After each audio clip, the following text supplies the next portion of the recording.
Arizona Cardinals on the road at the Chicago Bears. The Cardinals are sitting right now as 7.5 or 8-point road favorites. 44.5 to 45 is your total in this one. The Cardinals are coming off of a bye. The expectation is that Kyler Murray and DeAndre Hopkins will be back for this team, and that's a big boost. They were able to win 2 of 3 with Colt McCoy at quarterback, though. So it is that's why they're sitting currently as the number 1 seed in the NFC. On the Bears side of things, another kind of quarterback situation that we don't really know all that well, because right now the word is if Fields can go, then he's going to go. If not, it'll be Dalton. Like it's one of those where we're trying to sit here and like, okay, what do you mean if Fields can go, that it'll be him over Dalton? So I don't know, reading all into the lines here, I think Nagy thinks that maybe there's at least a 5% chance that he's going to be able to keep his job. And so he understands that Dalton under center is the way to go about that. At least it gives him a better chance of keeping his gig than starting the rookie. So either way, doesn't matter to me. This was just a perfect teaser leg for me that I was able to pair up with multiple different. Again, I liked it from a Viking standpoint. I liked it from the early line on the Colts as well. So I've got this Cardinals team down at 1.5 in a bunch of different places. And I actually don't really care if it's Colt McCoy or Kyler Murray, getting them only at 1.5 against this Bears squad. Brad, when you take a look here, you got this Cardinals team that I think that a lot of people weren't really buying in on for the majority of the season. But then we start to see all these teams we thought were good, and all of these teams we thought were good have somehow figured out a way to shit the bed somewhere along the way. And except for this Cardinals team, really. I mean, they're kind of like the only team that really haven't done that, especially whenever Kyler Murray and DeAndre Hopkins are out there. I mean, there was the one bad game of Colt McCoy at quarterback. And so I don't see a way that they lose this game. I mean, that they don't win this game by at least a field goal, which is why the teaser leg is so incredibly attractive to me here. But what do we think about just the 7.5 overall? And then what do you think about the total sitting there at 45.5?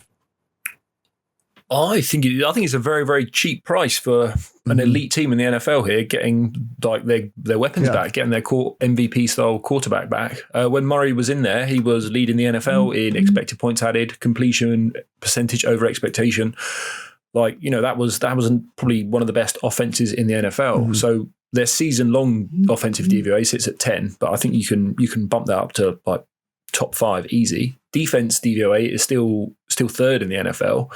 And they've won every single road game by double digits, right? Everyone's talking about San Fran and this win streak. Well, Arizona went in there 3 weeks ago with Colt McCoy and demolished them. They went into Seattle with Russell Wilson and demolished them as well with Colt McCoy. Like, I think this is a very, very good team, and it does feel a bit like they're being slept on, possibly because of those injuries.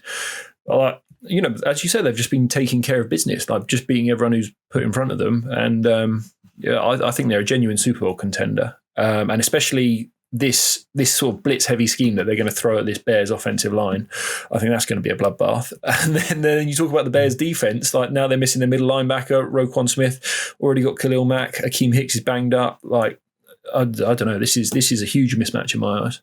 Yeah, I really, really, truly I love this one. I don't know why this thing had gotten up to 8 and then came back down to 7.5. So there was some love there for the Bears, at least when it got to 8. There was some resistance, some buyback there, Steven.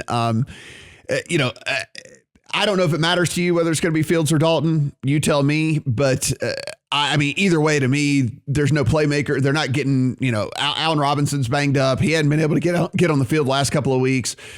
They're not able to move the ball with any sort of consistency or something like that. So it doesn't really matter to me all that much who's at quarterback. I feel like the only angle you could really rationalize here to back Chicago to cover this spread is if you somehow think Kyler Murray is going to be rusty coming back off an injury. And that's not really something I like to bank on. I mean, we have seen a couple quarterbacks this year come back off an injury, not play their best, and then the second game look much better. So I don't know if I'm going to lay the 7.5, but Brad, everything you said is music to my ears, man. We have had absolute huge arguments in the Slack channel with the staff throughout this season about whether the Arizona Cardinals are good or not. And it is great to hear you say those things about them, because when Kyler Murray has been healthy, I don't know what people want from this team. Like, they have been fantastic. They have been, the only loss that they've had with Kyler was against the Green Bay Packers, where they had a special teams fumble on a punt return and then still had a play at the end of the game to try and win it if AJ Green realized that he's supposed to try and catch a pass as opposed to block on a passing play. So, I mean, I'm with you on that. I don't know if I want to lay the 7.5 this week, but I am betting the -2.5 on the look ahead line when they're at home against the Rams next week. And maybe it gets shorter somehow, but I don't want to risk getting less than or having to pay a field goal or more for that game next week against the Rams. I don't trust the Rams right now. I trust the Cardinals and what they've done over the body of work for the whole season. So that's my play this week for Arizona. I'm going to bet them -2.5 on the look ahead line for that Rams game next week.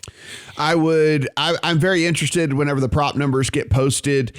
I have a feeling the DeAndre Hopkins prop number is going to end up being too high no matter what it gets posted at. I imagine with him being so valuable and with them sitting him for as long as they did because they wanted to make sure that he was healthy for the stretch run, that he's probably not going to be out there I don't think he'll play a full complement of snaps. I think if anything, his snaps will be somewhat limited. And so I imagine his numbers are going to be too high, but again, not posted as of yet. So something for you guys to monitor whenever those props do get posted in this one.